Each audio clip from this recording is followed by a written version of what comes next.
from the yard. Go. Let's go. So, meron tayong anonymous message. Kahit ako hindi ko nakita kung sino. Pero yung tanong niya is difference between love and attachment. Love and attachment. Yes, love and attachment. So medyo mahirap 'yun for me. Ako personally medyo nahirapan ako kasi ang unang opinion ko diyan is bago magkaroon ng love, kailangan meron ka munang attachment. Ganun yung ko sa tanong niya. Ewan ko sa opinion. Pagka-understood mo. Yes. Kayo, meron ba kayong gustong sabihin tungkol dun sa difference nung dalawa na love and attachment? Sa akin, yan. Parang phase. It's a phase. Like, for example, pero pwede din in your early days. Like, for example, sa ating 30s, 40s. No? If you look back sa mga past relationships mo, karamihan dyan lalo na sa mga 20s mo or even teenage years. Karamihan doon parang attachment eh. Doon nag-uumpisa. Right? So for me, it's a phase. Para maintindihan mo kung ano yung next level na pupunta mo in terms of being in an actual relationship. No? So, I think perspective-wise, yun yung tingin ko doon. It's not necessarily na parang addict ka sa tao. It's more of yung pag-identify mo sa kinakasama mo or karelasyon mo or who you're spending time with. Dun sa kasama mo or dun sa feeling mo? Both. Both. Kasi ikaw lang din naman makakapagsabi. Ikaw lang makakalam nun yan. Oo. Yun yung take ko doon. Oo. Kasi kung halimbawang, let's say for example, yung love, for me, hindi ko masasagot kung bakit love Ibig sabihin, kung meron akong dahilan kung bakit yun yung nararamdaman ko, paano kung biglang magbago siya?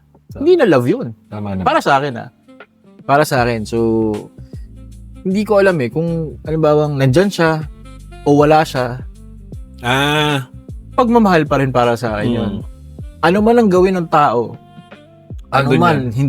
magbago man siya, maging mabuti, maging masama.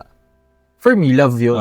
Kasi tanggap ko pa rin kung ano siya. May levels kasi. Ma-aksidente siya, kung ano man, kung ano man mangyari sa itsura niya, tanggap ko pa rin. Yun, para sa akin. Ako naman, ang take ko dyan, when it comes to defining the two, sa love kasi, feeling ko, majority of that, dapat. Sa love kasi, ang focus nyo dyan is you're nurturing growth. Together. Oo. Sa attachment kasi, ako, based on my own experience, you're living at the moment You're living in the moment Yes. Yung parang feeling ko kasi pag, again, sa akin to sa attachment kasi is parang may feel ka na void sa sarili mo of being lonely. Pero at the same time, ayaw mo namang makommit. Kaya parang very confusing siya at times because you're playing at a certain boundary na malilito ka Kung saan ka doon. Kung saan ka So, minsan pag na-attach ka, biglang ang isipin ng isa, ay, in love to sa akin. But in reality, no, I'm not. I'm just enjoying the moment kung anong meron tayo. Kung anong nangyayari. Kaya it's a dangerous place. It's a dangerous so, hindi ka makapunta sa white or black, nasa gray ka. Oo napakahirap yung i-handle yan. I think unless, of course, i-identify nung dalawa na eto lang talaga tayo. If you don't talk about it, malilihis yung isa, mako-confuse yung isa. Yeah. Because yung isa knows that it's just an attachment, it's just a, na-enjoy nyo yung company ng isa't isa. Tama. You're feeling kung ano yung incomplete sa buhay niya, yung longing niya, you're feeling the void. But at the same time, it's not like you want to build something. For me kasi, pag love yan, you're actually wanting to build something. Because if not, then what is the point? Di ba? Kung may point yung sinasabi mo ako naiintindihan ko yun. Kaya lang, for me, yung attachment talaga is siguro, let's say, kaibigan ko kayo. So, may attachment sa inyo. Pero I'm not saying na hindi ko kayo mahal. O kaya, bawa sisters ko, brother ko, may attachment dun pa rin. Kumbaga, feeling ko yung attachment kasi is may boundary. Mm. Hindi kagaya ng love na walang boundary. Is it fair to say na I love you but only to this point? I only love you this much? Pwede bang ganon? Hindi Pwede love, mo lang sabihin hindi love yun eh. hindi love yun for me. Oo. Hindi, para sa akin. Kaya ako doon sa question niya is kung halimbawa yun yung difference na ititimbangin niya talaga. So Kung I guess the ng tamang tao. term is I like you. Kung doon ka pa lang sa attachment Oo, side. oo. Kung andun ka pa nga lang talaga. Oo. Kasi pag sinabi mo Hindi na mo pa for pwede sabihin example na love agad eh. Hindi, kasi kung halimbawang nandun ka na sa I love you moment, love na, ibig sabihin, you're willing to commit, you're willing to do everything for her or for him. Depende kasi, alam mo yun, na parang ang dating nun is, wala ka ng hinuhold back. Ako may question ako. Paano ba umarte ang isang taong attached lang sa in love? I'm sure kung sa lalaki, dinidefine niya yan clearly in the sand. Well, based on my experience, pare, sa tingin ko pag nangliligaw ka, normal na magpapakita ka na attachment pa lang yun. Kasi hindi ako sa ganito, hindi ako naniniwala na halimbawa yung mga mahal mo agad o Ako hindi din. na hindi. Minsan nga manliligaw ka. Kasi parang lumalabas is gusto mo kasi, may gusto sa iyo eh. Parang lumalabas ganoon eh. Yung tipong kaya ako liligawan yan kasi may gusto. Kaya hindi ako naniniwala na mahal mo agad. So, doon madidevelop pa lang yung attachment na sinasabi. That's So, true. for me kasi kung malimbawang anong purpose nung magkakilanlan kayo pareho? Ako naman ang tingin ko pag ang tao is just defining na alam lang ako talagang alam niya sa sarili niya attached ako sa taon to pero I don't wanna take it any further. Oh yes, pagka ganyan, parang naisip ko ngayon lang. Mawala ka o hindi, okay lang. Oo, ganun. Oo, Di ba? ganun, di ba? Parang hindi ko iiyakan to pero I enjoyed the moment. Yes. I enjoyed spur of the moment. Oo, Pwede yun. spur of the moment. Yun.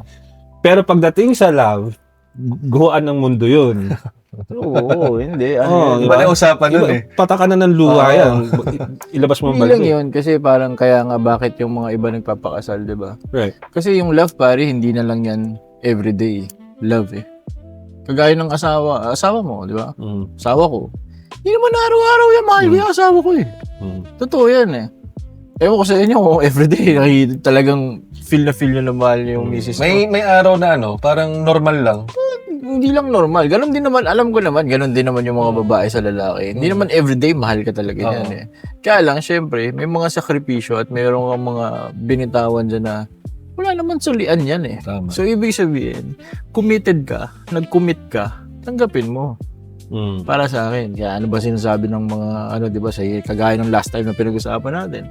Hirap o ginhawa, sickness and health, mga gano'n, di ba? So, talagang kailangan stick ka doon kasi yun yung mahal mo eh. Maramdaman mo na mahal mo siya, ano mangyari sa'yo. Kagaya na sinasabi ko kanina, na hindi mo talaga ma-explain kung bakit mo mahal ang tao. Dahil kung may explanation ka, ibig sabihin hindi mo siya mahal.